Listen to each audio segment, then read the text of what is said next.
I am Swati Khandelwal from E Gyan Vigyan channel.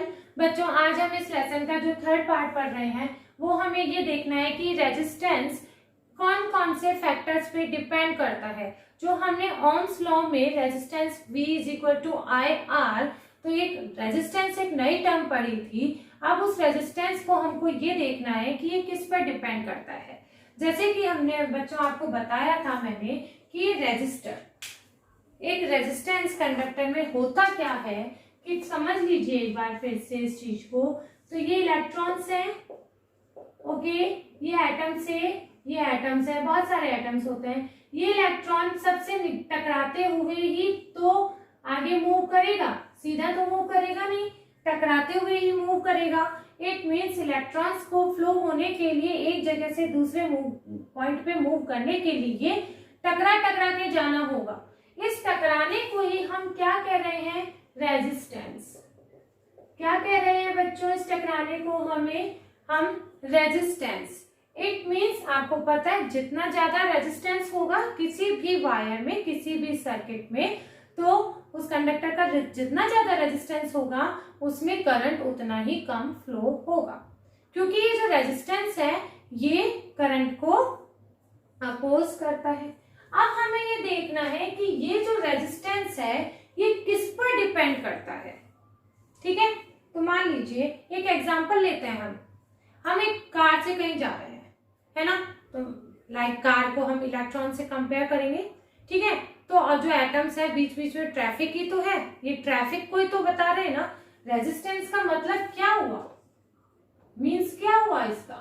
Traffic. ठीक है, तो हम एक कार से किसी भी रोड पे जा रहे हैं।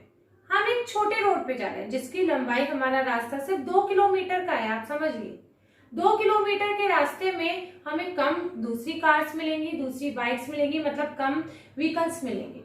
हमें कम व्हीकल्स मिलेंगे तो हम उस 2 किलोमीटर की दूरी को जल्दी तय कर लेंगे, करेंगे ना बच्चों?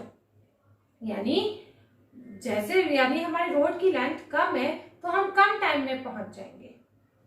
और यदि अब मान लीजिए हमें रोड लंबा हो गया है, 5 किलोमीटर की दूरी तय करनी है, तो 5 किलोमीटर की दूरी में हमें बहुत ज्यादा व्हीकल्स मिलेंगे। हमें अब उन सब व्हीकल्स को पार करते हुए पहुंचना होगा, तो यानी हमें बहुत ज्यादा टाइम लग जाएगा। और ये जो व्हीकल्स मिल रहे हैं हमें, इनको हम क्रॉस करते हुए जा रहे हैं, यही तो रेजिस्टेंस हो रहा है ना। तो यानी एक रोड कम लंबा हुआ, ठीक है, तो हमें कम टाइम लगेगा। एक रोड ज्यादा लंबा हुआ तो हमें ज्यादा टाइम लगेगा। इसी तरीके से एक वायर को आप रोड की तरफ देखिए, तो देखिए एक वायर छोटा है, ये छोटा वायर है, तो इसके में एटम्स वगैरह भी कम होंगे, तो ये इलेक्ट्रॉन्स कम एटम से टकराएगा, तो यानी इलेक्ट्रॉन जल्दी रास्ता अपना तय कर लेगा। इट मीन्स वहां करंट भी ज्यादा हो जाएगी, करंट मतलब रेजिस्टेंस ज्यादा हो जाएगा ना, क्योंकि व्हीकल ज्यादा हो जाएंगे।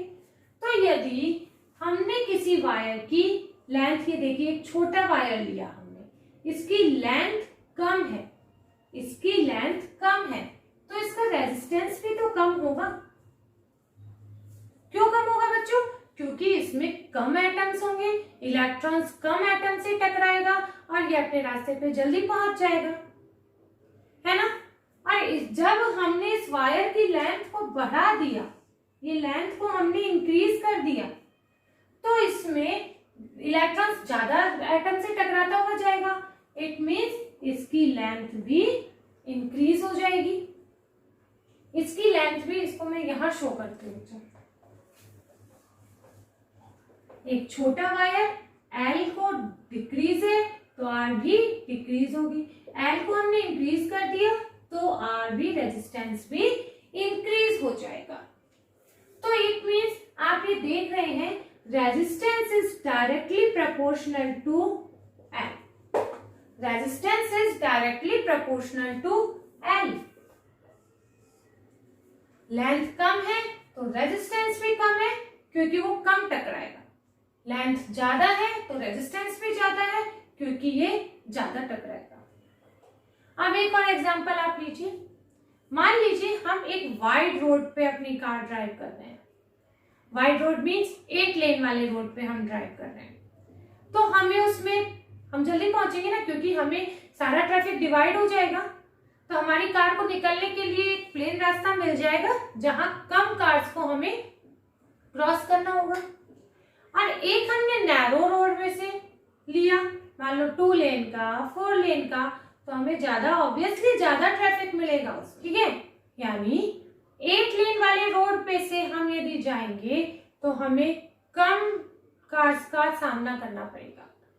4 लेन वाले और 2 लेन वाले हम रोड पे जाएंगे तो हमें ज्यादा ट्रैफिक का सामना करना पड़ेगा। इसी तरीके से आप एक मोटा वायर यदि लेंगे तो उसमें इलेक्ट्रॉन कम एटम से टकराएगा, कम एटम से टकराएगा, यानी उसका रेजिस्टेंस भी कम हो जाएगा। इट मीन्स एक मोटा वायर लीजिए जिसका एरिया, मोटे वायर का एरिया तो लेंगे, ये क्रॉस सेक्शन एरिया जो है ये ज्यादा है, ठीक है।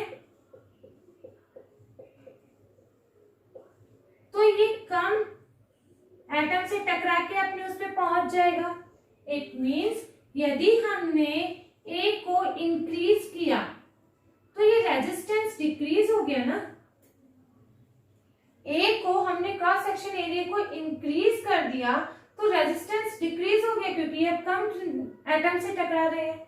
यदि हमने एक कम एरिया वाले वायर को ले लिया है तो ये रेजिस्टेंस ज्यादा हो जाएगा, ठीक है ना, ये सबसे टकराते हुआ जाएगा। तो यानी इसको हमने डिक्रीज कर दिया है, क्रॉस सेक्शन एरिया वायर का डिक्रीज कर दिया है, तो ये रेजिस्टेंस इंक्रीज हो जाएगा। समझ में आ रहा है ना बच्चों कि यदि वायर चौड़ा है तो उसमें रेजिस्टेंस कम होगा, यदि ये वायर पतला है, नैरो है, तो इसका रेजिस्टेंस ज्यादा हो जाएगा। यानी इनवर्सली प्रोपोर्शनल है, यानी R is proportional to 1/A, R is proportional to 1/A। अब आप इसको दोनों को कंबाइन कर दीजिए, R is proportional to L/A। समझ में आ रहा है बच्चों, R is proportional to L/A, ठीक है। अब आपको पता है प्रोपोर्शनैलिटी का, हम प्रोपोर्शनैलिटी का साइन हटाएंगे तो ये एक ऐसे रो कहते हैं, इसे रो, इसे हम रो बोलते हैं, ठीक है। ये रो क्या होता है, अब यहाँ एक नई टर्म आ गई है, इस रो को हम क्या कहते हैं, रेजिस्टिविटी।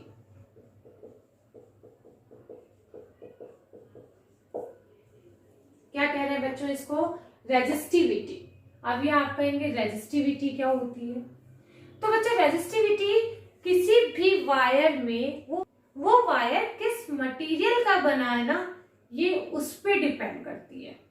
यानी कॉपर की रेजिस्टिविटी अलग होती है और एल्यूमिनियम की रेजिस्टिविटी अलग होती है, सिल्वर की रेजिस्टिविटी अलग होती है।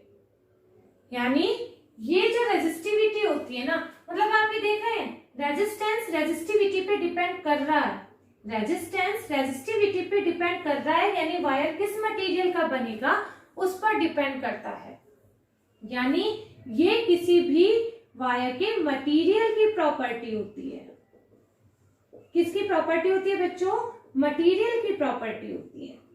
पर ये जो रेजिस्टिविटी होती है ना, ये रेजिस्टेंस पे डिपेंड नहीं करती है, ये रेजिस्टेंस पे डिपेंड नहीं करेगी, इस पे रेजिस्टेंस डिपेंड करेगा, पर ये रेजिस्टेंस पे डिपेंड नहीं करेगी। अब आप मान लीजिए इस रेजिस्टिविटी को डिराइव करेंगे यहाँ से, तो R × A/L। R की क्या थी यूनिट, ओम, इसकी मीटर स्क्वायर, लेंथ की मीटर, मीटर से मीटर कैंसिल हुआ, रेजिस्टिविटी की यूनिट क्या हुई बच्चों, ओम मीटर, रेजिस्टिविटी की यूनिट क्या हुई, ओम मीटर, ठीक है बच्चों। ये जो रेजिस्टिविटी होती है ना, हर मटेरियल की अपनी एक रेजिस्टिविटी होती है, कांस्टेंट होती है हर मटेरियल की। कॉपर की अलग होगी, एल्यूमिनियम की अलग होगी, सिल्वर की अलग होगी। ये ऐसा नहीं है कि मैं और आप चेंज कर देंगे तो ये चेंज हो जाएगी, नहीं, ये मटेरियल की अपनी रेजिस्टिविटी होती ही है। ठीक है, आपकी बुक में एक लिस्ट दी हुई है, ठीक है, उसमें शो की गई है कि अलग अलग मटेरियल की अलग अलग रेजिस्टिविटी होती है। तो उसमें सबसे ऊपर जिसकी दी हुई है वो है सिल्वर की। इट मीन सिल्वर की रेजिस्टिविटी सबसे कम होती है। सिल्वर की रेजिस्टिविटी सबसे कम होगी तो उसमें से सबसे ज्यादा रेजिस्टिविटी कम होगी, ऑब्वियसली रेजिस्टेंस भी कम होगा, ठीक है। रेजिस्टेंस कम होगा तो करंट का फ्लो भी ज्यादा होगा। It means silver is the best conductor of the electricity. Silver is the best conductor of the electricity. बच्चों ध्यान रखिए क्यों होता है, क्योंकि उसकी रेजिस्टिविटी सबसे कम होती है। फिर मेटल्स की आती है, क्योंकि सिल्वर इज ऑल्सो मेटल, ठीक है। मेटल्स की रेजिस्टिविटी थोड़ी होती है, पर अलॉयज की भी उनसे ज्यादा होती है। अलॉयज की जो रेजिस्टिविटी होती है वो मेटल से ज्यादा होती है, और इंसुलेटर्स की रेजिस्टिविटी तो बहुत ही हाई होती है। ज्यादा होगी रेजिस्टिविटी तो उसमें से करंट ऑब्वियसली बहुत कम क्या ना के बराबर ही फ्लो होता है, इसलिए नॉन कंडक्टर होते हैं इंसुलेटर्स, ठीक है। तो इंसुलेटर्स आप क्यों नॉन कंडक्टर होते हैं, क्योंकि उनकी रेजिस्टिविटी बहुत ही ज्यादा होती है। ओके, अब अलॉय भी हम कई बार जगह यूज करते हैं, अभी हम देखेंगे अलॉय क्या कहाँ पर यूज कर रहे हैं हम। तो अलॉयज भी आप कहेंगे कि फिर हम अलॉय को क्यों यूज करेंगे जिनकी ज्यादा रेजिस्टिविटी होती है। तो बच्चों उनकी ज्यादा रेजिस्टिविटी तो होती है, पर वो क्या होता है, वो हाई टेम्परेचर पे भी बर्न नहीं होते हैं, हाई टेम्परेचर पे भी मेल्ट नहीं होते हैं, इसलिए हमें कई जगह अलॉय भी यूज करते हैं। तो बच्चों आपको समझ में आ रहा है रेजिस्टेंस एंड रेजिस्टिविटी में क्या डिफरेंस होता है। रेजिस्टेंस रेजिस्टिविटी पे डिपेंड करता है, पर रेजिस्टिविटी रेजिस्टेंस पे डिपेंड नहीं करती है। यानी मान लीजिए एक वायर है जो कॉपर का है और एक वायर है एल्यूमिनियम का है, इनकी लेंथ सेम है और इनका एरिया भी सेम है, तो भी इनका आर डिफरेंट होगा।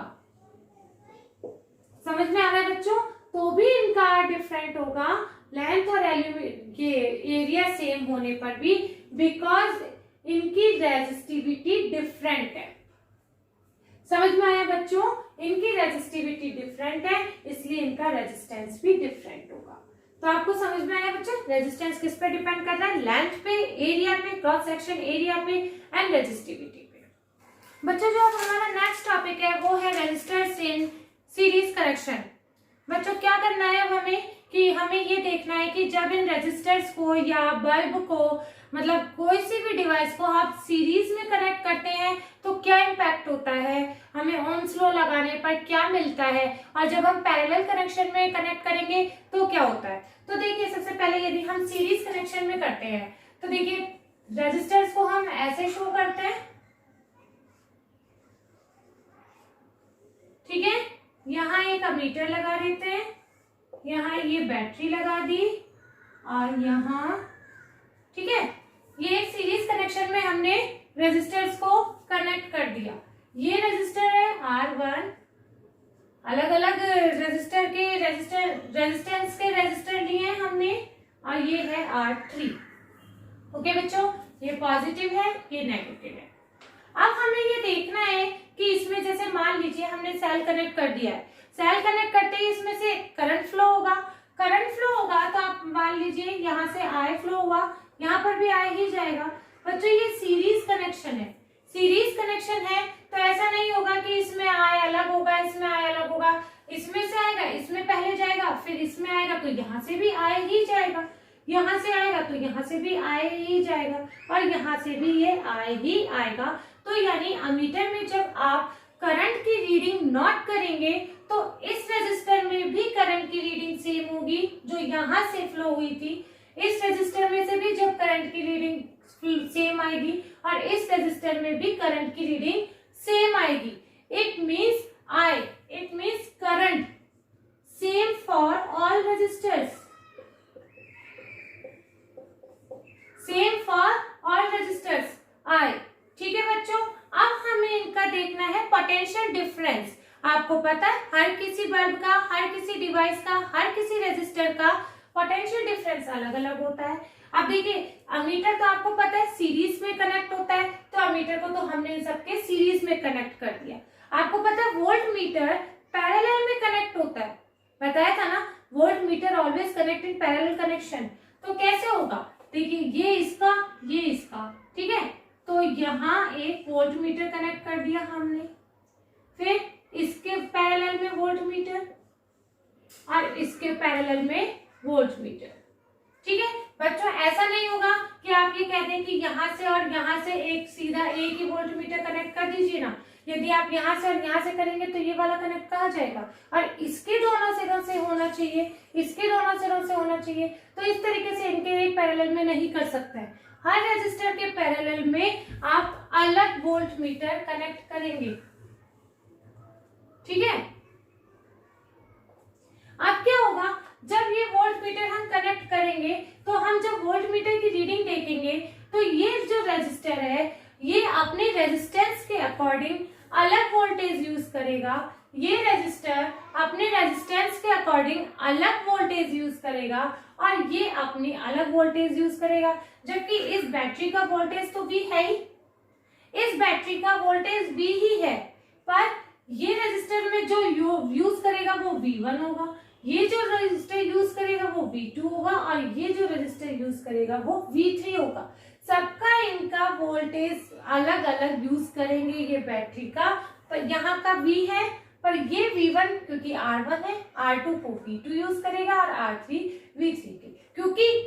क्योंकि इन सब रेजिस्टेंस का रेजिस्टेंस भी अलग अलग है, ठीक है। तो अब हमने देखा V इज इक्वल टू, क्योंकि ये V है क्या आएगा, V1 plus V2 plus V3, ठीक है ना। ये इस V का अलग अलग जो ये तीनों चाहे अलग अलग ही ले लेंगे, पर इसका ही तो टोटल वोल्टेज होगा ना वो, तो ये तीनों का टोटल इस बैटरी के टोटल वोल्टेज के बराबर हो जाएगा, ठीक है। अब हमें क्या करना है, ओम्स लॉ अप्लाई करना है। क्या करना है, ओम्स लॉ अप्लाई करना है। तो देखो Ohm's law by Ohm's law, ठीक है। ओम्स लॉ में क्या होगा बच्चों, आपको पता है ओम्स लॉ क्या होता है, V is equal to IR, यही होता है ना ओम्स लॉ। अब क्या होता है कि हमें ये देखना है कि क्या हम इन तीन रेजिस्टर की जगह क्या एक ही रेजिस्टर इन तीनों के यूज कर सकते हैं, तीनों की जगह।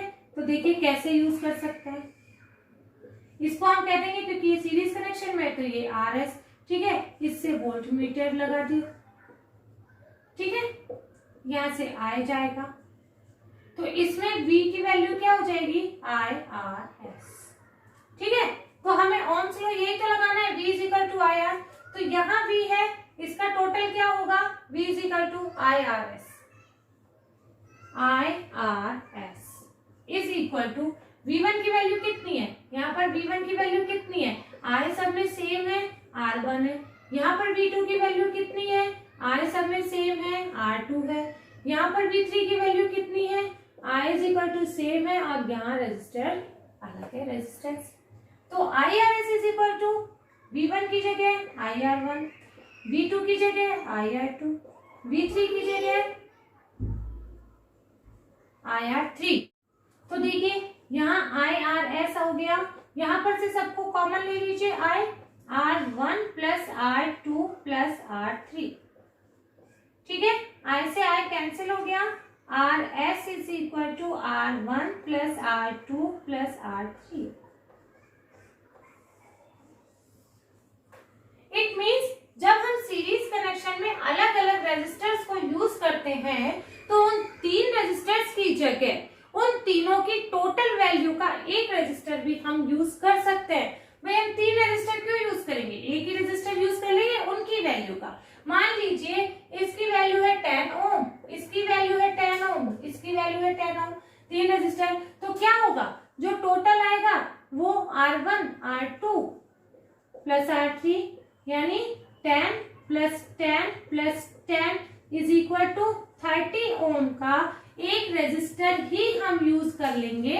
तो वो सेम बात होगी कि यहाँ पर हम तीन अलग अलग रेजिस्टर यूज करें या फिर सीरीज कनेक्शन में, ध्यान रखिए सीरीज कनेक्शन में तो हम एक ही उन तीनों का टोटल रेजिस्टेंस का वैल्यू का हम एक ही रेजिस्टर यूज कर सकते हैं। जैसे 10 plus 10 plus 10 is equal to 30 ohm का यहाँ पर हमने यूज कर लिया, ठीक है, अब हमें क्या देखना है, ये देख लिया बच्चों हमने सीरीज कनेक्शन। अब हमें जो देखना है वो है पैरेलल कनेक्शन। ये पैरेलल कनेक्शन हो गया। पैरेलल कनेक्शन में ये R1, R2, R3 अलग अलग रेजिस्टर के रेजिस्टेंस के हमने रेजिस्टर ले लिए। ठीक है, सॉरी यहाँ सेल नहीं लगाया, यहाँ सेल लगा लीजिए। ठीक है, अब इस सेल में से अब हमें देखना है पैरेलल कनेक्शन में क्या होता है। पैरेलल कनेक्शन में हम यहाँ देखेंगे, यहाँ इस सेल के लगाते ही करंट फ्लो हुआ, यहाँ से आए गया। ठीक है, यहाँ से भी आए गया। अब क्या हुआ, इस करंट को जाने के लिए 3 रास्ते हो गए, 3 वेज हो गए ना। अब क्या होगा बच्चों, ये आए बट जाएगा। जब आपके पास 3 रास्ते होंगे और आपको जाना तीनों में है, तो भाई थोड़ा सा यहाँ से, थोड़ा सा यहाँ और थोड़ा सा यहाँ, तीनों जगह आप बांट देंगे। तो इस तरीके से देखिए, यहाँ पर I1 जाएगा, यहाँ पर I2 जाएगा और यहाँ पर आपका I3।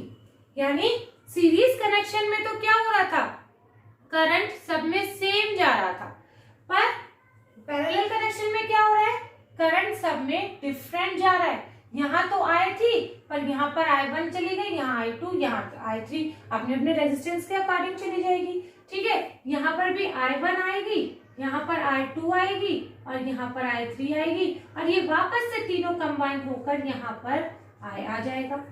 क्योंकि जब आप मीटर में रीडिंग देखेंगे तो ये रेजिस्टेंस में तो अलग आएगी और पर ये वापस से टोटल होके करंट आ जाएगा। अब आप इसका वोल्ट मीटर लगाइए, तो वोल्ट मीटर ये ऑलरेडी पैरेलल कनेक्शन में, तो ऐसे लगा देंगे। इट मींस तीनों के ही वोल्ट मीटर में रीडिंग सेम आएगी।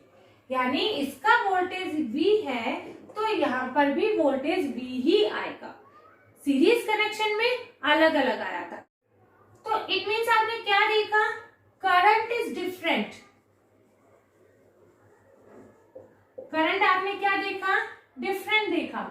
यानी I is equal to I1 plus I2 plus I3। देखा ना बच्चों, ठीक है। और अब क्या देखेंगे हम, वोल्टेज यहाँ सेम है, वहां वोल्टेज सेम था, डिफरेंट था, यहाँ वोल्टेज सेम नहीं है। ठीक है, सॉरी सेम है। अब इस I को हम, यानी V तो सेम है सब जगह, ठीक है। अब ओम्स लॉ अप्लाई करेंगे हम, bye Ohm's law.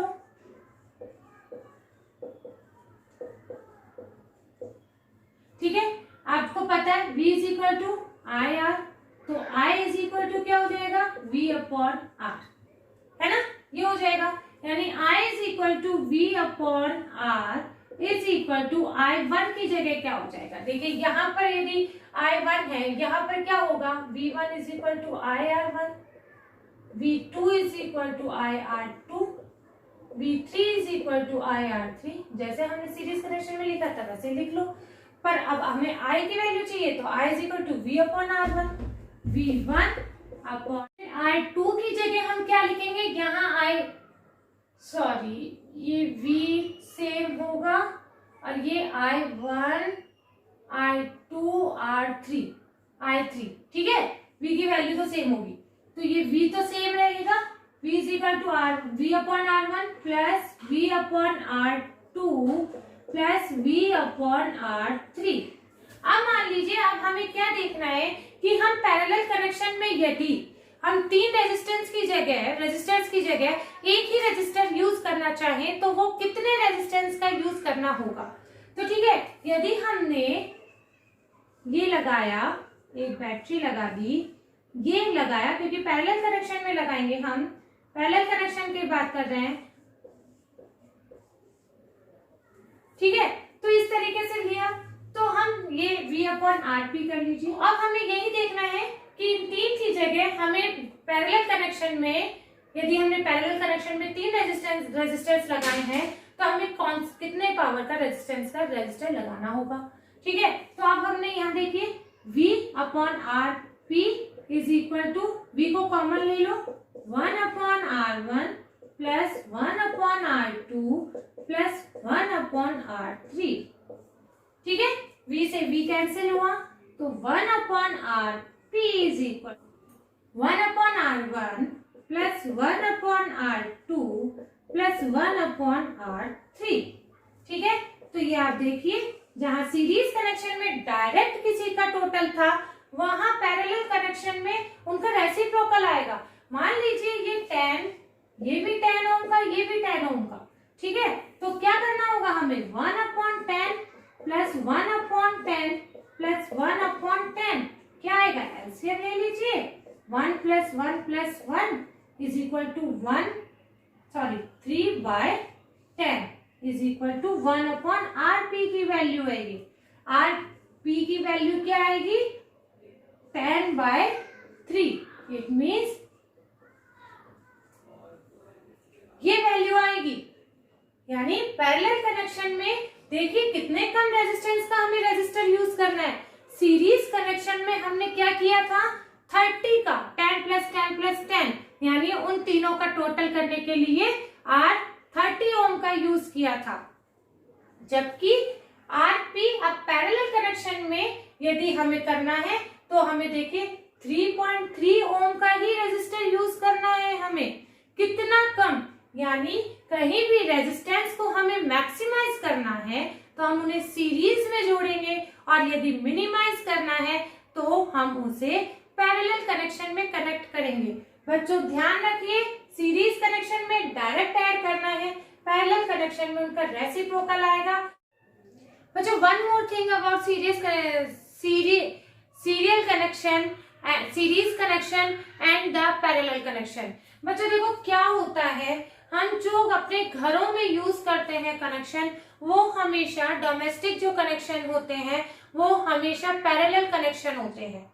Parallel connection क्यों होते हैं, एक बार इसको देखिए। मान लीजिए हम अलग अलग हमारे जैसे टीवी, फ्रिज, लाइट वगैरह बहुत सारी चीजें यूज करते हैं हम अपने घरों में, कितने सारे अप्लायंसेस होते हैं। मान लीजिए उनको हम सीरीज कनेक्शन में कनेक्ट कर देते हैं। सीरीज कनेक्शन में हमने कनेक्ट कर दिया, अब क्या होगा, सीरीज कनेक्शन में कनेक्ट करने से मान लीजिए हमारे कोई भी एक डिवाइस, कोई भी एक अप्लायंस खराब हो गया है। ठीक है, ये खराब हो गया, मान लीजिए हमारा कोई भी एक ट्यूबलाइट ले लीजिए, फ्रिज, टीवी, एसी कुछ भी ले लीजिए, वो खराब हो गया है। अब ये खराब हो गया तो ये जो हमारा सर्किट है ये ब्रेक हो जाएगा, क्योंकि देखिए इसमें आपको पता है ये करंट आ रही है जो इसमें से होकर इसमें जा रही है ना। तो ये खराब होते ही ये सर्किट ब्रेक हो जाएगा और आगे करंट फ्लो ही नहीं होगा।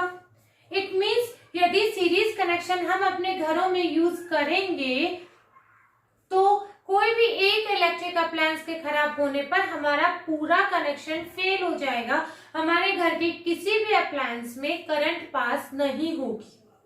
और यदि अब हम पैरेलल कनेक्शन में करके देखें, जो हमारे घरों में होता है वो पैरेलल कनेक्शन होता है। पैरेलल कनेक्शन में होने पर देखो बच्चों, यदि ये आपको पता है ये करंट आते ही है, करंट ये यहाँ पर आके डिवाइड हो जाती है, जो सब अपने अपने अप्लायंसेस अपने अपने रेजिस्टर्स के अकॉर्डिंग करंट को खींचती है अपनी साइड। अब यदि ये मान लीजिए ये खराब भी हो जाता है, ये खराब भी हो जाता है तो करंट इसमें भी आएगी, इसमें भी आएगी। चाहे बीच वाला खराब हो जाएगा तो करंट इसमें आ जाएगी और इसमें भी आ जाएगी, और वापस से ये सर्किट को, इसमें मतलब सर्किट ब्रेक नहीं होता है ना, सर्किट ब्रेक नहीं हो रहा है। यानी एक इलेक्ट्रिक अप्लायंस फेल हो जाने पर पूरा सर्किट पे, अदर अप्लायंसेस पे कोई इफेक्ट नहीं पड़ रहा है, इसीलिए हम पैरेलल कनेक्शन का यूज करते हैं। बच्चों एक और दूसरा, सीरीज कनेक्शन में आपको दिख रहा है कि सबका एक ही स्विच होगा, ठीक है, एक ही स्विच होगा, यानी हमने एक स्विच बंद कर दिया तो सारे अप्लायंसेस बंद हो जाएंगे। जबकि पैरेलल कनेक्शन में इन सब के स्विचेस अलग अलग होते हैं, हम हर को अलग अलग अपने जरूरत के अकॉर्डिंग लाइट ऑन कर सकते हैं, बंद कर सकते हैं, ऐसा ही तो करते हैं हम अपने घरों में। तो पैरेलल कनेक्शन में ये भी होता है, सीरीज कनेक्शन का ये भी ड्रॉबैक है कि सबका ही एक ही स्विच होता है। ठीक है बच्चों, तो इसीलिए ये मतलब कुछ न्यूमेरिकल्स भी ऐसे आ जाते हैं कि हमारे घरों में, तो आप समझ जाइए कि जैसे हमारे इन आर होम्स, तो आप समझ जाइए कि वहां पर पैरेलल कनेक्शन ही यूज होगा। जो डोमेस्टिक कनेक्शंस होते हैं, यूज होते हैं, वहां पर पैरेलल कनेक्शन ही यूज होते हैं। ठीक है बच्चों।